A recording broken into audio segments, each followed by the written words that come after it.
ఇది 15వ రోజు రాత్రి. యుద్ధం అయిపోయింది. ద్రోణాచార్యుడు చనిపోయాడు. శిబిరాలకు వెళ్ళారు. అక్కడ ఒక చర్చ జరిగింది. కర్ణుడిని నిందించాడు మళ్ళీ దుర్యోధనుడు.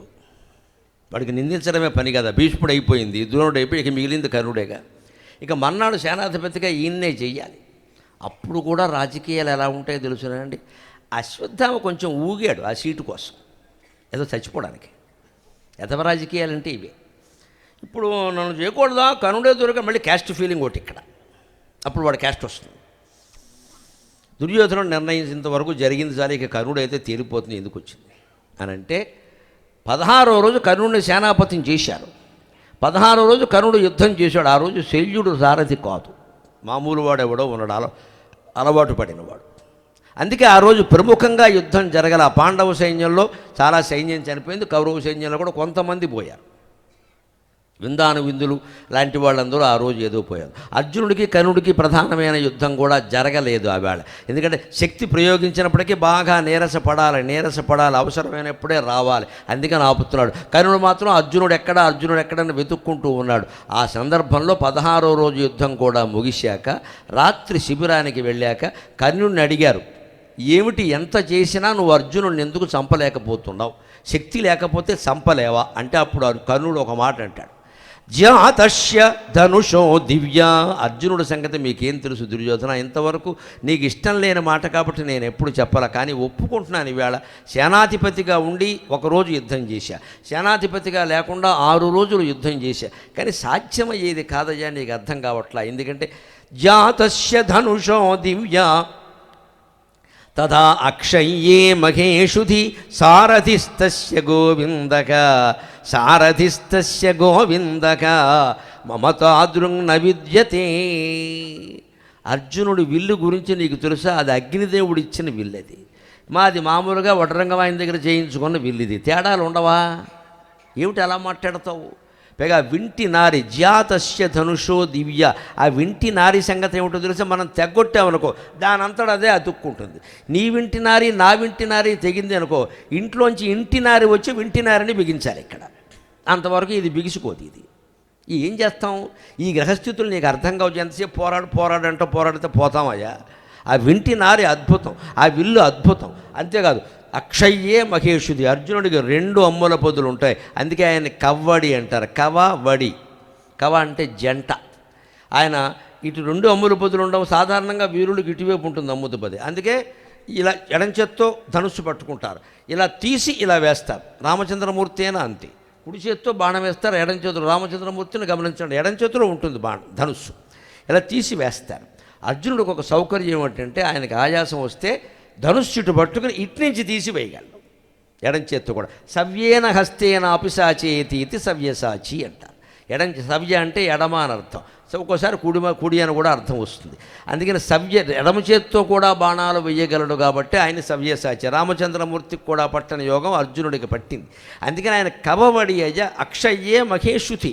ఆ బాణాలు అందులో అయిపోతూ ఉంటే ఎవరు నింపక్కర్లేదు. మా బాణాలు మళ్ళీ పక్కవాళ్ళు వచ్చి నింపాలి. ప్రతి రథంలో 10,000 బాణాలు, ఒక 5,000 గదలు అన్నీ ఉంటాయి ఇక్కడ. అదే రథము అనగానే ఏదో చిన్న మున్సిపాలిటీ కుక్కల బండి అనుకోకండి. ఈ గుడి ఆవరణ మొత్తం ఎంత ఉందో ఒక రథం అంత ఉంటుంది ఖచ్చితంగా. మహాబలిపురంలో పాండవుల రథాలు ఉంటాయే అంతకు 10 రెట్లు ఉంటుంది. నిజంగా అదే పెద్ద రథం, అంతకు 10 రెట్లు ఉంటుంది రథం అంతే. అందులో అన్ని రకాల వాళ్ళు వైద్యులు ఉంటారు. మనలో మనమాట సరదాకి చెప్పుకుందాం, ఉత్సాహపరచడానికి కొందరు చీర్ లేడీస్ని కూడా పెట్టేవారు. అందరూ రకరకాలు ఉన్నాయి. అయితే వీడికి ఉత్సాహం లేదు, నేను యుద్ధం చీర్ లేడీస్ అంటూ వాళ్ళని కూడా పెట్టారు. తప్పదు, జీతం ఇచ్చి పెట్టారు అక్కడ అంతే. వాళ్ళని ఎవడు చంపడానికి వీల్లేదు సరదాకి. వాడు పాట పాడితే కానీ వీడికి కిక్కు రాదు, బాణం వేయడు ఇక్కడ. అందుకని అలాంటి వాళ్ళని పెట్టారు. ప్రథమ చికిత్స పెట్టారు, ఉచిత పథకాలు పెట్టారు, అన్నీ పెట్టారు పోయిన వాడికి. అంటే రకరకాలు పెట్టి ఇంత పెద్ద రథం ఇది. అంచేది ఆ రథం దివ్యం, బాణం దివ్యం, ధనుస్సు దివ్యం, వింటి నారి కూడా దివ్యమయ్యా. అన్నీ వదిలిపెట్టే కర్ణుడు అంగీకరించాడు భగవంతుడు పాత్రను. సారథిస్తస్య గోవిందక. ఆయనకి శ్రీకృష్ణుడు సారథిగా ఉన్నాడు. నాకు గొట్టంగాళ్ళంతా బయలుదేరారు ఇక్కడ, నేనేం గెలుస్తాను? మమతాదృంగ్ న విద్యతే. గోవిందుడు ఎక్కడా, గొట్టంగాడు ఎక్కడా? మమతాదృంగ్ న విద్యతే. నాకు అటువంటి సంపద లేదు కదా అంటే అప్పుడు అయితే నువ్వు ఎవరిని సారథిగా కోరుకుంటే వారిని ఇస్తావంటే గత్యంతరం లేకే ఉన్న దాంట్లో గొప్పవాడు కాబట్టి శల్యుడిని కోరుకున్నాడు. అప్పటి నుంచే శల్య సారథ్యం అనేటువంటి మాట వచ్చింది. అంచేత 17వ రోజు ఉదయం శల్యుడు సారథ్యం వహించాడు. ఇక అక్కడి నుంచి ఎలా నడిచిందో మనకు తెలుసున్నదే. రేపు కర్ణవధ విషయం అంతా రేపు కర్ణపర్వం కాబట్టి అందులో చెప్పుకుంటాం. 17వ రోజు అందులో వస్తుంది. ఈ రోజుకి ఒక్క మాటతో నేను సెలవు తీసుకుంటాను.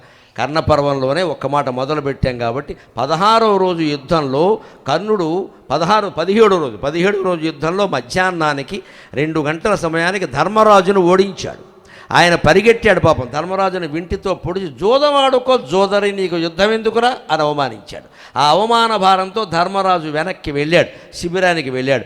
ఆ స్థితిలో 3 గంటల వేళ అర్జునుడు కృష్ణుడు నేరుగా కర్ణుడి దగ్గరికి రథాన్ని పోనీవయ్యా అన్నాడు. పోనిచ్చాడు. ఆయన సొమ్మేం పోయింది, ఇవాళ ఏదో తేలిపోవలసింది అని పోనిచ్చాడు. కానీ ఆ సమయంలో కర్ణుడు ఎలా ప్రకాశిస్తున్నాడు అంటే, అర్జునుడు కాదు కదా, కృష్ణుడు కూడా ఆయన ముందు నిలబడలేడేమో అన్నట్టుగా ప్రకాశిస్తున్నాడు.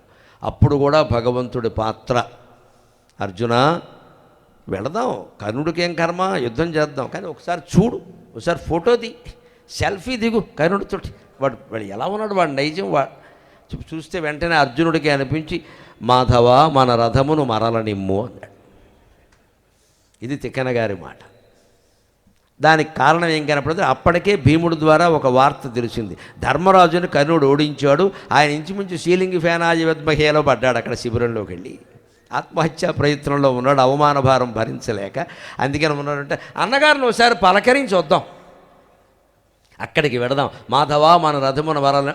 అది సరైన నిర్ణయం. ఎక్కడ నెగ్గాలో తెలిసినవాడు కాదు, ఎక్కడ తగ్గాలో తెలిసినవాడే నాయకుడు అంటే. మంచిది, ఇక్కడ తగ్గడమే మంచిది, వెడదాం పద అని మధ్యాహ్నం 3:30 గంటల సమయంలో వెనక్కి తీసుకెళ్ళాడు. ఆ ఘట్టంతో రేపు మనం 6:30కి మళ్ళీ కలుసుకుని ప్రసంగం ప్రారంభం చేసుకుంటాం. రేపు ఆ ఘట్టంలో సంక్షోభ నివారణ, క్రైసిస్ మేనేజ్మెంట్ అంటారు. ఈవేళ అనేక రకాల సంస్థల్లో ఉంది, సంసారాల్లో ఉంది, వ్యక్తుల జీవితాల్లో ఉంది, పెళ్ళిళ్ళలో ఉంది, అనేక రకాల వ్యాపారాలు వ్యవహారాల్లో కూడా క్రైసిస్, సంక్షోభం చాలా ఉంటుంది. సంక్షోభం వస్తే ఎవ్వరి ప్రాణాలు పోకుండా జాగ్రత్తగా చాకచక్యంగా ఎలా సమర్థించుకుంటూ రావాలి.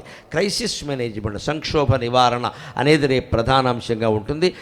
రేపు కర్ణ శల్య సౌప్తిక పర్వాల కథతో మొత్తం భారతంలో భగవంతుని యొక్క పాత్ర కూడా ముగుస్తుంది. మళ్ళీ రేపు 6:30 గంటలకి మనం కలుద్దాం.